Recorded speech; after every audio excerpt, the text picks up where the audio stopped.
Assalamualaikum warahmatullahi wabarakatuh. Saya Farhan Abian Fatin. Di sini saya akan menjelaskan tentang materi akhlak. Akhlak dan etika tidak lepas dari moral dan sopan santun di kehidupan sehari-hari. Banyak anak-anak muda zaman sekarang yang kritis moral dan sopan santun. Pengaruh dunia luar membuat anak-anak tidak mempunyai sopan santun. Adapun rumusan masalahnya yaitu 1. Apa pengertian akhlak dan etika dan sopan santun? 2.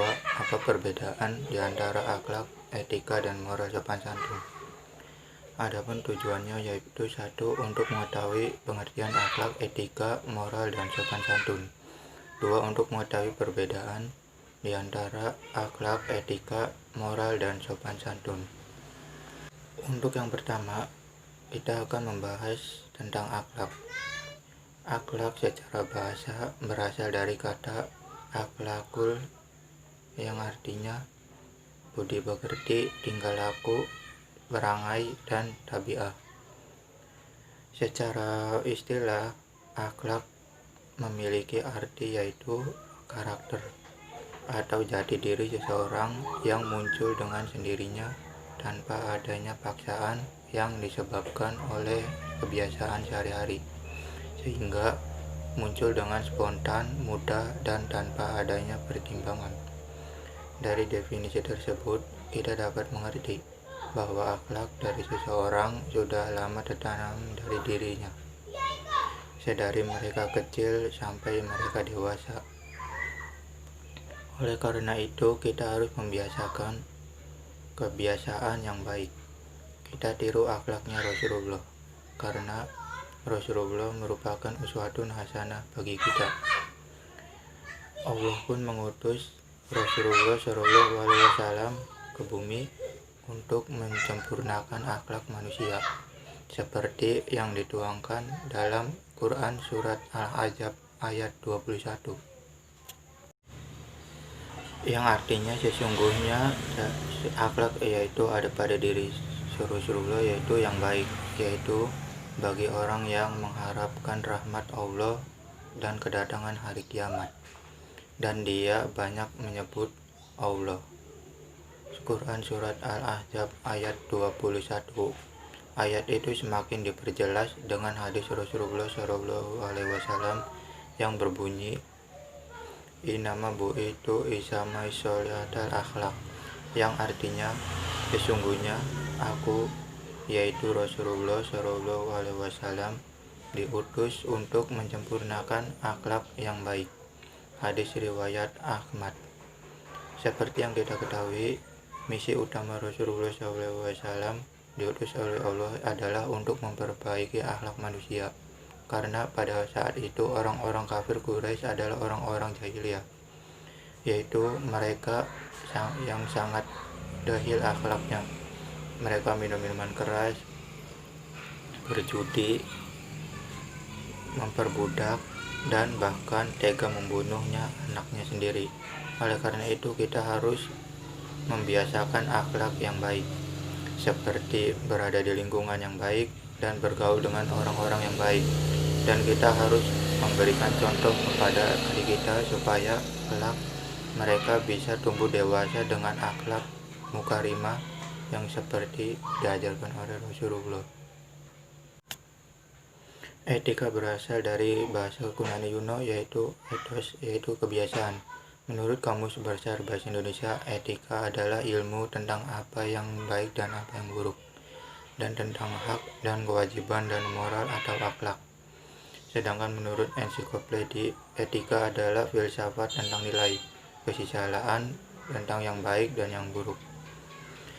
Etika adalah sebuah granat perilaku seseorang atau sekelompok orang yang tersusun dari atas sistem moral yang diambil dari kecelahan-kecelahan alamiah masyarakat maupun tersebut, sebagaimana firman Allah dalam surat An-Nisa ayat 86.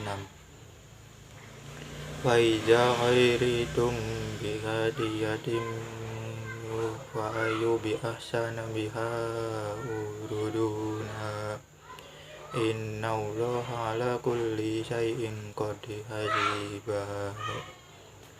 Artinya, Apabila kamu diberi kehormatan dengan sesuatu penghormatan, maka balaslah kehormatan itu dengan yang lebih baik yang daripadanya, atau balasan penghormatan itu dengan yang serupa. Sesungguhnya Allah memperhitungkan segala sesuatu. Artinya, dan ingatlah ketika kami menjanji Bani Israel, yaitu janganlah kamu menyembah kepada selain Allah, dan berbuat baiklah kepada ibu bapa, kaum kerabat, anak-anak yatim, dan orang-orang miskin. Dan ucapkanlah kata-kata baik yang sesama manusia. Maka dirikanlah sholat dan tunaikan zakat. Dan kemudian kamu tidak memenuhi janji itu kecuali sebagian kecil daripada kamu, dan kamu selalu berpaling. Quran Surat Al-Baqarah ayat 83. Sopan santun berasal dari dua kata, yaitu kata sopan dan santun. Sopan memiliki arti hormat, menghargai, dan tidak sembrono. Maksudnya, segala sesuatu yang kita perbuat dipikirkan terlebih dahulu dan bertindak dengan hati-hati. Sedangkan kata santun memiliki pengertian, yaitu akal budi.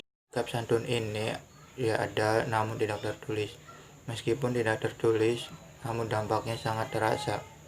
Contohnya saja, sering kita temui orang yang memiliki sopan santun lebih disukai masyarakat karena sikapnya lemah lembut, berhati-hati, dan menghargai, membuat orang di sekitarnya merasa dibutuhkan dan sangat menghormati.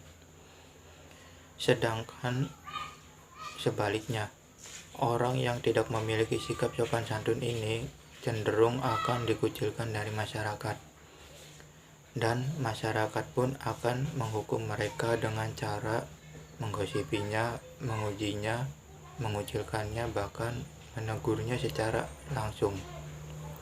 Sopan santun merupakan karakter yang sangat baik. Oleh karena itu, kita harus membiasakannya pada kehidupan sehari-hari, apalagi untuk anak-anak.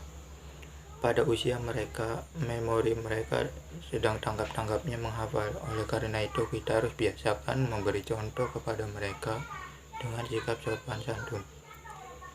Supaya mereka dewasa, mereka sudah terbiasa dengan sikap itu. Sebagai orang Timur, kita terkenal dengan sikap sopan santunnya dan keramah tamahnya. Contohnya saja, orang Jawa. Orang Jawa sangat terkenal budaya sopan santunnya. Dalam berbicara, mereka memperhatikan siapa lawan bicaranya.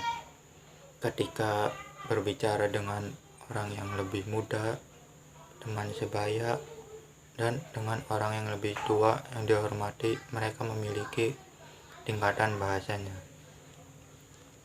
Apalagi kita sebagai seorang muslim, kita sangat dituntut untuk memiliki sopan santun, karena itu termasuk ke dalam akhlaknya Rasulullah SAW. Firman Allah dalam Quran surat ayat 4 surat ayat 6. Bismillahirrahmanirrahim. Wa innaka lawul innahim, yang artinya, sungguh kamu Muhammad memiliki akhlak yang kagum. Quran surat Al-Qalam ayat 4. Adapun hadis yang diriwayatkan Muslim, yang artinya, wahai Aisyah, sesungguhnya Allah itu maha mencintai kelembutan. Allah memberikan kelembutan, hal-hal yang tidak diberikan kepada kekerasan dan sifat-sifat lainnya. Hadis riwayat Muslim.